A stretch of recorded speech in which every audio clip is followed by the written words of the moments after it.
Welcome to the BIP Ventures Extraordinary Pursuits podcast, a fascinating and inspiring journey into the world of venture capital and startups.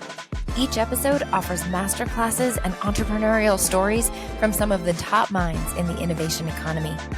Get ready to unlock new ideas and gain valuable advice for how to thrive as an innovator and an investor. In this episode of Extraordinary Pursuits, Christy Johnson speaks with John O'Brien, the founder, CEO, and managing partner of Sales Talent Group, a nationwide executive search firm that specializes in delivering exceptional sales talent. John is a seasoned executive sales search expert who has made outside and inside sales placements at all leadership levels for companies across the U.S. Since 1998, Sales Talent Group has placed thousands of sales professionals. They have earned an unprecedented 93% 12-month retention rate. The industry benchmark is 40%. Let's get started. So when you're thinking through the key qualifications for that first hire, what are some of the headlines of the qualifications that you see? Yeah, one of the big headlines is the cultural part, right? So talking about an entrepreneurial spirit, because if there is only 3 or 4 members, the resources are lean and mean. And so someone who's got an entrepreneurial spirit, somebody who's adaptable and really resourceful, someone who's team oriented, because there's so much communication that has to happen in unknowns, that somebody who's not just a bull in a china shop running down, they've got to be able to communicate, an effective communicator, being able to share with the board or share with the leadership team what they're seeing, what they're not seeing. You know, we also get into the passionate about the product. It's ideal if you got somebody who's got some passion, some experience in the marketplace of some sort. That's an ideal scenario. It doesn't always have to be, but it's ideal if you can. So they can deliver that message with some passion and conviction behind them. Doing a startup before is great, and it's a major plus. But if they don't have that, then you really need to drill down and ask a lot of questions around that. But ideally, they have come from some kind of background and done this before. But not every scenario allows you to have that. I think the risk-oriented aspect is important too, from the qualifications, that this person has demonstrated to be the ability to take on risk and understand it and work in that environment of, chaos and madness and be okay with it. And that they're aligned with your vision and mission as to where you go.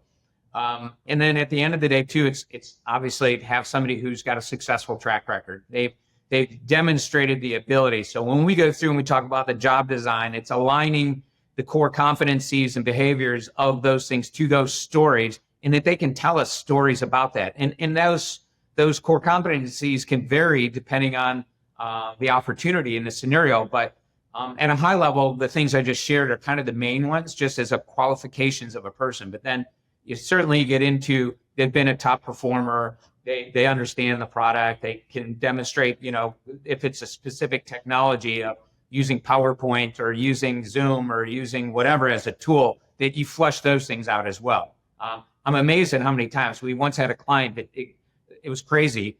They just assumed that this person could do PowerPoint in their presentations. This is a few years back. And they got into it, and the person could not deliver. They were a great salesperson, but couldn't do that. And they were spending too much time on it. So take that one and, whatever it may be, like tracking on a Salesforce product or any CRM tool.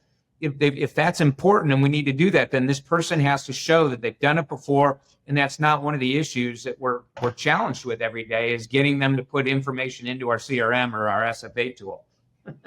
Yeah, but more support for why it's so important to do all the prep of what it is that you want them doing and that you need them to do, so that you don't forget to like those tactical things that are somewhat equally important.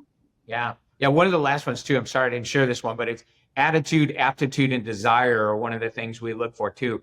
And that's kind of universal, I think, in any great sales position, but it really is magnified when you're a solo person, possibly on an island too, possibly, that you've got to be able to do this on your own. And so having a really strong attitude and positive attitude with a good aptitude about the product and competition and other things, whatever it may be. And then just a pure desire, right? Someone who wants to win and they're really fired up about that. That just makes such a big difference. So Yeah, they're also a lot funner to work with. yeah, they are. Absolutely. Thanks for listening to the BIP Ventures Extraordinary Pursuits podcast. Check the show notes on our blog for the resources we discussed. You can find Extraordinary Pursuits on your favorite audio platform. Be sure to subscribe to the BIP Ventures YouTube channel and connect with us on LinkedIn, X, and Instagram so you get all the stories, learnings, and ideas for ways to thrive in the innovation economy. And if you liked this episode, be generous. Share it.